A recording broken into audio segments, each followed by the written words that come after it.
గౌరవ ముఖ్యమంత్రి శ్రీ రేవంత్ రెడ్డి గారికి, గౌరవ ఉప ముఖ్యమంత్రి మిత్రులు ఆత్మీయులు బట్టి విక్రమార్క గారికి, ఇతర దిగ్గజాలకి, ఆహ్వానితులకు ప్రతి ఒక్కరికి నా హృదయపూర్వక నమస్కారాలు. తెలుగులో మాట్లాడడం కొంచెం చేంజ్ ఉంది కదా మీ చెవులకి. So let me have the privilege in talking our mother tongue. ఇక్కడ మీ అందరికీ అనిపించవచ్చు, ఇక్కడ ఉన్నటువంటి ఆహ్వానితుల్లో చీఫ్ గెస్ట్ ఒక్కొక్కళ్ళు ఒక్కొక్క రంగానికి సంబంధించిన వాళ్ళు, ఫైనాన్స్ రంగానికి సంబంధించిన వాళ్ళు, అలాగే మాజీ గవర్నర్ ఆర్బీఐ సుబ్బారావు గారు, అలాగే ఇతర ఫైనాన్స్ వ్యక్తులు, అలాగే ఆటోమొబైల్ దిగ్గజం మహేందర్ గారు, ఇంతమంది ఉండగా వీళ్ళల్లో చిరంజీవి ఏమిటి సినిమావాడు అనే భావం మీకు ఉండొచ్చు. మీకు కాదు, నాకే ఉంది అది.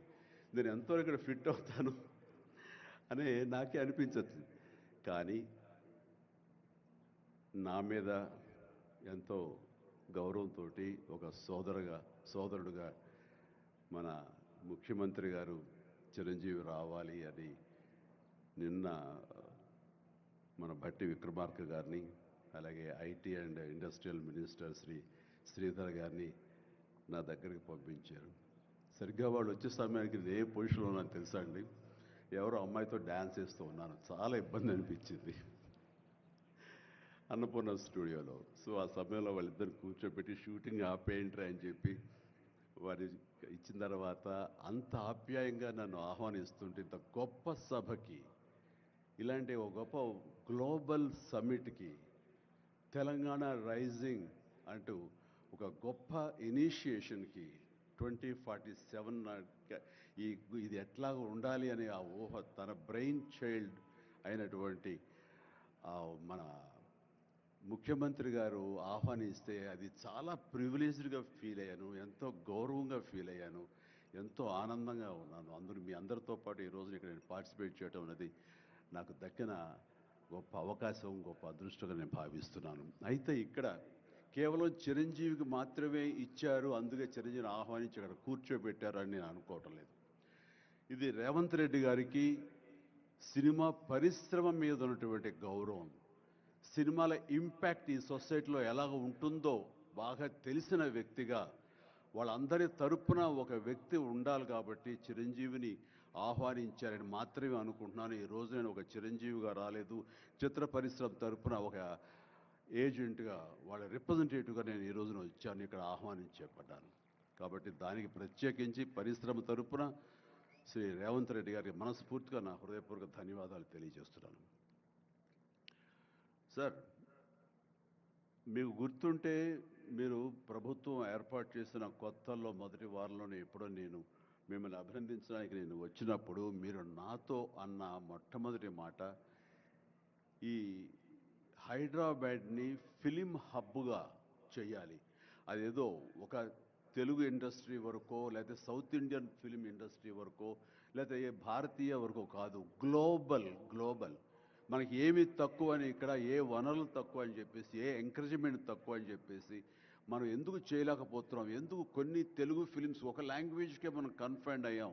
కాబట్టి నా ఉద్దేశంలో ఇది గ్లోబల్గా అన్ని రకాల ఇండస్ట్రీస్, ఇతర లాంగ్వేజ్ నుంచి సినిమా వాళ్ళు ఇక్కడ రావాలి, ఇక్కడ షూటింగ్ చేసుకోవాలి, అది నా ధ్యేయం అని అన్నప్పుడు చాలా ధైర్యంగా మాట్లాడుతున్నారు. అది నిజం కుదురుతుందా?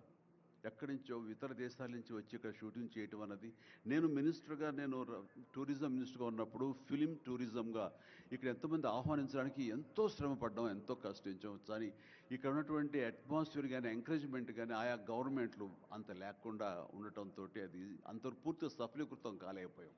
ఆ ఉద్దేశంతో నేను కొంచెం స్కెప్టికల్గానే ఉన్నాను. ఎంతవరకు కుదురుతుంది, ఈయన డ్రీమ్ సక్సెస్ చేయగలరా అని అనుకుంటూ, మీరు ఏమైనా చేయండి, మీ గైడెన్స్ ఇవ్వండి, మీరు ఏం చెప్తే దాన్ని ఫాలో అవడానికి మేమందరం రెడీగా ఉన్నామని ఒక మాట ఇచ్చి మాత్రం అన్నాను. కానీ విత్ ఇన్ నో టైం ఇంత పెద్ద ఎత్తున ఈయన అన్ని రకాల సెక్టార్స్ వాళ్ళని ఇన్వైట్ చేసి గ్లోబల్గా అందరినీ వెల్కమ్ చేసి ఈ రోజున అందులో ఒక పార్ట్గా సినిమాలను కూడా ఆయన వెల్కమ్ చేస్తున్నారంటే కనుక అది హ్యాట్స్ ఆఫ్, అది ఆయన ఒక్కరి వల్లే అయ్యింది అన్నది అన్నట్టుగా కాకుండా అన్నది సాధ్యం చేసేలాగా ప్రాక్టికల్గా ఈ రోజు మనందరం చూస్తున్నాము. ఇది చాలు, డెఫినెట్గా ఆయన అనుకున్నది సాధిస్తారనే ప్రగాఢమైన నమ్మకం నాకు ఏర్పడింది. ఎందుకంటే ఆయన అన్నది హైదరాబాద్ అనేది సెంట్రల్ లొకేటెడ్ మన కంట్రీలో. ఏ ఇతర ఇంపార్టెంట్ సిటీస్కి వెళ్ళాలని సరే 1 అవర్ డిస్టెన్స్లోనే ఉంది. మేబీ ఢిల్లీ ఇంకొక 1 అవర్ పడుతుందేమో తప్ప. అండ్ ఇక్కడ లేని లొకేషన్స్ ఎక్కడ లేవు, ఎక్కడ లేకుండా పోలేదు. మనకు మంచు కొండలు ఉన్నాయి, థార్ డెజర్ట్స్ ఉన్నాయి, అడవులు ఉన్నాయి, వర్షాలు పడేవి ఉన్నాయి, లాంగెస్ట్ బీచ్లు మనకు ఉన్నాయి. ఏమి తక్కువ, ఏ లొకేషన్స్ తక్కువ, ఏ వనరులు తక్కువ. ఇక్కడ పని చేయడానికి వాళ్ళకి స్కిల్ డెవలప్మెంట్ చేయగలిగితే కనుక పని చేయడానికి ఎంతోమంది ముందుకు వచ్చి సినిమా పరిశ్రమ ద్వారా ఉపయోగపడి వాళ్ళ కుటుంబాలకు వాళ్ళు ఉపయోగించుకుంటారు. ఇది ఆ పొటెన్షియల్ పూర్తిగా ట్యాప్ చేయలేదు అన్న మాట వాస్తవం. వారు అది నేను అంగీకరిస్తూ మా సలహాల కోసంగా ఆయన కొన్ని సెమినార్లు ఫ్యూచర్లో నడిపిస్తామన్నారు. ఇప్పుడు కూడా అలాంటి చిన్న చిన్న సెమినార్లు మా పెద్దల మధ్య, సినిమా పెద్దల మధ్య జరిగింది. అయితే ఇది కాంప్రహెన్సివ్గా కన్సాలిడేట్గా జరిగేలాగా విత్ ఇన్ షార్ట్ టైం మేము అందరూ కూడా ముందుకు వస్తాము. ఇక్కడ ప్రపంచానికే ఇది అద్భుతమైనటువంటి సినిమా హబ్గా హైదరాబాద్ని చేయటంలో మేమందరం ముందుంటాము. అండ్ ఈ రోజున చూస్తే కనుక బాలీవుడ్ నుంచి సల్మాన్ ఖాన్, అజయ్ దేవ్గన్లు వచ్చి ఇక్కడ మేము స్మార్ట్ డిజిటల్గా కానీ అడ్వాన్స్డ్ ఫ్యూచరిస్టిక్ స్టూడియోస్ మేము ఇక్కడ పెడతామని అంటాం అన్నది ఇది శుభారంభం. ఇదే ఇన్స్పిరేషన్గా నేను కానీ, నాగార్జున కానీ, వెంకటేష్ కానీ, ఇతర హీరోలు కానీ, ఇతర ప్రొడ్యూసర్స్, నిర్మాతలు ఎంతోమంది ఈరోజు ఇక్కడ ఉన్నారు ఈ సభ్యుకుల్లో. వాళ్ళందరూ కూడా ముందుకొచ్చి చేయాలన్న ఒక కుతూహలం కానివ్వండి, అది పూర్తిగా ఛార్జ్ అయి ఉన్నారంటే ఎలాంటి అతిశయోక్తి లేదు.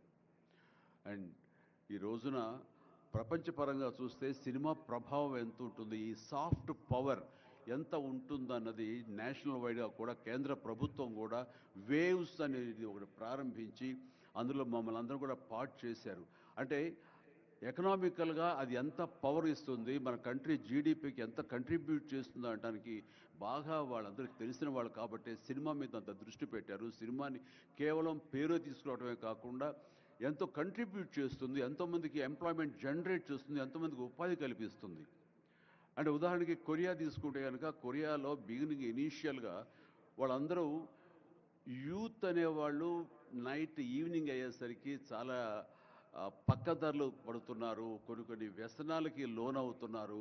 ఆ రకంగా యూత్ నిర్వీర్యం అయిపోతుంది. ఏం చేయాలంటాం వాళ్ళందరూ కలిపి వీళ్ళని ఎంటర్టైన్మెంట్ వైపు కనుక మనం డైవర్ట్ చేయగలిగితే, be it is music, be it is singing or films, ఇంకోటి ఇవన్నీ ఎంటర్టైన్మెంట్గా చేయగలిగితే కనుక వాళ్ళు ఆక్యుపై అయి ఉంటారు. తద్వారా వాళ్ళు ప్రోగ్రామ్స్ ఇవ్వగలుగుతుంటారు.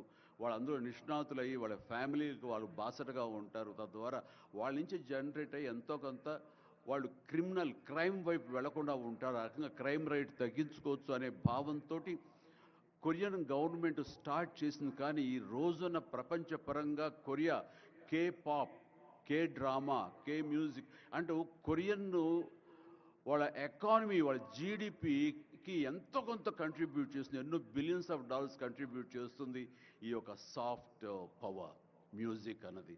అలాగే జపాన్ కూడా యానిమే అని చెప్పేసి వాళ్ళు కూడా వాళ్ళ సాఫ్ట్వేర్, వాళ్ళ ఎంటర్టైన్మెంట్ సంబంధించి ఈ ఎంటర్టైన్మెంట్ యానిమేటెడ్ ఫిలిమ్స్ కూడా ఎంతో కొంత కంట్రిబ్యూట్ చేస్తుంది. అలాగా మీరు ఈ సినిమా ఇండస్ట్రీ మీద, సినిమా పరిశ్రమ మీద ఆల్ ఇండియా లెవెల్లోనూ, ఇంటర్నేషనల్ లెవెల్లోనూ ఇక్కడ కనుక వెల్కమ్ చేయగలిగి వాళ్ళకి కావాల్సిన ఇన్ఫ్రాస్ట్రక్చర్ కనుక మీరు ఇక్కడ ప్రొవైడ్ చేయగలిగితే, చేస్తానికి మీరు ప్రిపేర్ అయి ఉన్నారు, చేయగలిగితే కాదు చేస్తున్నారు. దానికి మా నుంచి పార్టిసిపేషన్ కావాలి. ఉదాహరణకి బట్టి గారు నిన్న అన్నారు, సో మన ముఖ్యమంత్రి గారు మీ అందరికీ కూడాను ఇక్కడ ఏమి కావాలి, ఎలాంటి ఇన్ఫ్రాస్ట్రక్చర్ కావాలి, ఏ రకమైన వసతులు ఏర్పాటు చేయాలి అని చెప్పండి అన్నప్పుడు నాకు వెంటనే స్పాంటేనియస్గా తోచింది, నేను వారితో పార్టిసిపేట్ చేస్తాను. ఇక్కడ స్కిల్ డెవలప్మెంట్ కోసంగా మనకు కొన్ని ఇన్స్టిట్యూషన్స్ పెట్టాలి. అది డ్రైవర్ల దగ్గర నుంచి, మేకప్ మెన్ల దగ్గర నుంచి, కాస్ట్యూమర్స్ దగ్గర నుంచి, ఒక ఎడిటింగ్ దగ్గర నుంచి, సౌండ్ సిస్టమ్ దగ్గర నుంచి, కెమెరామెన్లు, డిఓపీలు అండ్ యాక్టింగ్ సంబంధించిన స్కిల్స్ కానివ్వండి, అలాగే డైరెక్షన్ కానివ్వండి, వాట్ నాట్ ఎన్నో ఈ ఇండస్ట్రీలో ఎన్నో శాఖలు ఉన్నాయి. ఆ శాఖల్లో ఎంతోమంది ఎంతూజియాస్టిక్ కుర్రవాళ్ళు ఉన్నారు. చదివింది చదువు ఒక మాదిరి చదివైనా సరే ఆ చదువు ఏం తెచ్చి పెడుతుంది అనుకుంటే కనుక ఈ రోజున గొప్ప గొప్ప డైరెక్టర్స్ ఉన్నారు. ఈ రోజున ఇంటర్నేషనల్ లెవెల్కి మన సినిమాలు తీసుకొస్తున్న డైరెక్టర్ వాళ్ళందరూ డిగ్రీ కూడా చదవలేదు. సో చదువు ఇది ఇంపార్టెంట్ కాదు, మీకున్న ఇంట్రెస్ట్ ఇంపార్టెంట్. ఆ ఇచ్చేటువంటి గవర్నమెంట్ ఆఫ్ తెలంగాణ ఈ రోజున మనకి ఇస్తున్న ఈ అవకాశాలను సద్వినియోగపరుచుకుని మీరందరూ కనుక రాగలిగి ముందుకు వచ్చి ఈ యొక్క ఇన్ఫ్రాస్ట్రక్చర్ సంబంధించి వీళ్ళు ఇచ్చిన ఫెసిలిటీస్ని వినియోగించుకుంటూ స్కిల్ డెవలప్మెంట్ ముందు చేసుకోగలిగితే కనుక మీరు ఎక్కడికి వెళ్ళినా సరే వాళ్ళు ఎంతోమంది వెబ్ సిరీస్ తీస్తున్నారు, అలాగే టీవీ సీరియల్స్ తీస్తున్నారు, సినిమాలు తీస్తున్నారు, పెద్ద సినిమాలు తీస్తున్నారు, చిన్నవి తీస్తున్నారు. అలాగే ఈ రోజున కేవలం స్క్రీన్ మీదే కాకుండా మొబైల్కి సంబంధించినటువంటి సినిమాలు కూడా చాలామంది తీయటానికి రేటు సమాయత్తం అవుతున్నారు. ఇది ఫ్లిప్ అని ఇంటర్నేషనల్గా వస్తుంది. ఇప్పుడే మహేంద్ర గారు నాతో మాట్లాడుతూ ఈ వర్టికల్ సంబంధించిన ఫిలిమ్స్ 3 మినిట్స్ నిడివి అయితే 10 మినిట్స్ మ్యాక్సిమం 10 మినిట్స్ నిడివి ఉన్నటువంటి సినిమాలు మనం చేయగలిగితే అది ప్రతి వాళ్ళ చేతుల్లో ఉండి అది వాళ్ళందరూ ఎంటర్టైన్ చేయగలుగుతుంది. దానివల్ల ఎంతో ఎకానమీ మనం డెవలప్ చేయొచ్చు, ఎంతోమందికి ఉద్యోగ అవకాశాలు ఇవ్వచ్చు. నేను దాన్ని ఇనిషియేట్ చేస్తానంటూ మహేంద్ర గారు చెప్తూ వచ్చారు. సో ఇవన్నీ కూడా ఇది సాదాసీదాటువంటి కాదు. సినిమా ఏదో ఆడుతుంది, 2 రోజులు డబ్బులు తెచ్చి పెడుతుంది, వాళ్ళు ఏదో మిగుల్చుకుంటారు కోట్లు అంటే తేలిగ్గా చూడదు. దీని వెనకాల చూస్తే కనుక లక్షలాది మంది యూత్ ఈ అవకాశం సద్వినియోగపరుచుకుని అభివృద్ధిలోకి రావచ్చు, పేరు ప్రఖ్యాతులు సంపాదించవచ్చు. తద్వారా ఇన్ రిటర్న్ మీరు కూడా ఈ కంట్రీకి, మన తెలంగాణకి మీరు ఎంతో కొంత ఎకనామికల్గా మన గ్రోత్ అవడానికి ఆర్థికంగా కూడా మీ సపోర్టు లభిస్తుంది. It's mutually reciprocal. కాబట్టి ఈ రోజున ఇక్కడ స్టూడియోకి స్థలాలు ఇస్తామంటున్నారు. స్కిల్ డెవలప్మెంట్కి కావాల్సిన క్లాసెస్ కావాల్సిన ఫ్యాకల్టీస్ కనుక అధ్యాపకులు మనం తెచ్చుకుంటే వాళ్ళ ద్వారా ఎంతోమంది ట్రైనింగ్ ఇచ్చిన వాళ్ళం అవుతాము. ఇది సద్వినియోగపరచుకోండి. దీని మీద మన ఇండస్ట్రీలో పెద్దలు కూడా సీరియస్గా ఆలోచించండి. దీని మీద నేనైతే సీరియస్గా తీసుకున్నాను, వారితో అదే అన్నాను. మీరు ఒక సెమినార్ లాంటిదో లేకపోతే చిన్న క్లోజ్డ్గా మీరందరూ నాకు ఇన్వైట్ చేయగలిగితే కనుక ఇలాంటివి ఏమైనా సదస్సులు మాకు చిన్న ఎత్తులో సినిమాకు సంబంధించి మీరు చేయగలిగితే కనుక మేమందరూ దీన్ని మరింత ముందుకు తీసుకువెళ్ళి మీ కళ ఏదైతే ఉందో, మీ బ్రెయిన్ చైల్డ్ ఏదైతే ఉందో దాన్ని ముందుకు తీసుకెళ్ళి ప్రపంచం మొత్తం ఎంటర్టైన్మెంట్ రంగానికి సంబంధించి ఈ తెలంగాణ వైపు, ఈ హైదరాబాద్ వైపు మనం చూసేలాగా చేయగలుగుతాం. చేస్తామన్న ధైర్యం నాకుంది, భరోసా ఇస్తున్నాను. నా వంతు కృషి నేను చేస్తాను. నా ఈ అవకాశం ఇచ్చేందుకు ధన్యవాదాలు మా ముఖ్యమంత్రి గారికి, అలాగే ప్రతి ఒక్కరికి నా హృదయపూర్వక ధన్యవాదాలు మరొకసారి తెలియజేస్తున్నాను, ముగిస్తున్నాను. జై తెలంగాణ, జై హింద్.